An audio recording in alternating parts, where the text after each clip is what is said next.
ওমর রাতের বেলায় সবাই ঘুমাচ্ছেন, হযরত ওমরের ঘুম নাই।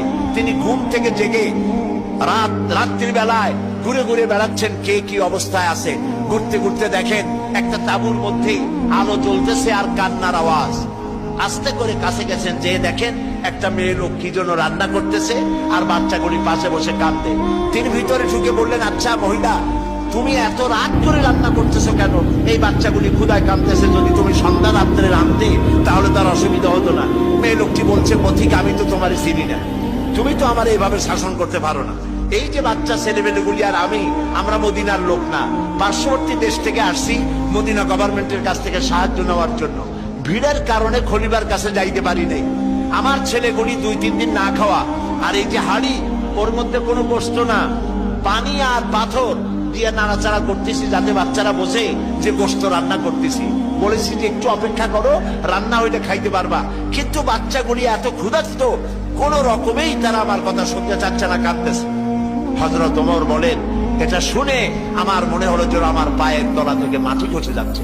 হযরত ওমর বললেন, মা তুমি একটু অপেক্ষা করো, দেখি আমি তোমার কোন উপকার করতে পারি কিনা। হযরত ওমর দৌড় দিলেন। ইতিহাস বলছি, গল্প না। হযরত ওমর বাড়িতে চলে গেলেন।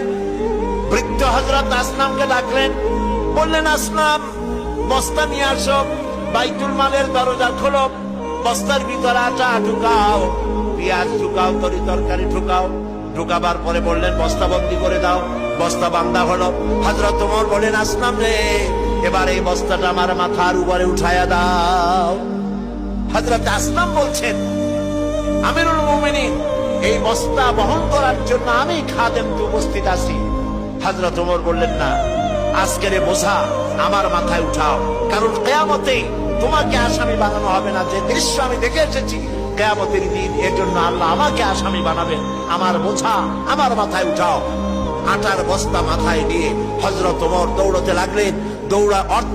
অর্ধেকটা পৃথিবীর প্রেসিডেন্ট হযরত ওমর আটার বস্তা মাথায় নিয়ে দৌড়াচ্ছেন। তাঁবুর কাছে গিয়ে বস্তা ফালালেন। বস্তা খুলে আটা বের করে বললেন, মা রুটি বানাও। নিজে তরকারি কুটলেন, রান্না হয়ে গেল। তিনি বললেন, বাচ্চাদের আমি খাওয়াই, তুমি তোমার মতো খাও। 2 বাচ্চা 2 উরুতে নিয়ে হযরত ওমর বাচ্চাদেরকে রুটি খাওয়াচ্ছেন। মহিলাটি লক্ষ্য করে দেখলেন যে হযরত ওমর রাদিয়াল্লাহু তাআলা আনহু বাচ্চাদের খাওয়াচ্ছেন আর তার চোখ দিয়ে পানি পড়তেছে, দাড়ি ভিজে ভিজে পড়ছে। মহিলা বললেন, পথিক, তুমি যে কে আমি তো তোমারে চিনি না, তবে আমার মনে হয় এই দেশের বাদশাহ ওমর না হইয়া তোমার মতো মানুষ যদি বাদশাহ হইতো তাহলে আমাদের কপাল বোধহয় আরো ভালো হইতো।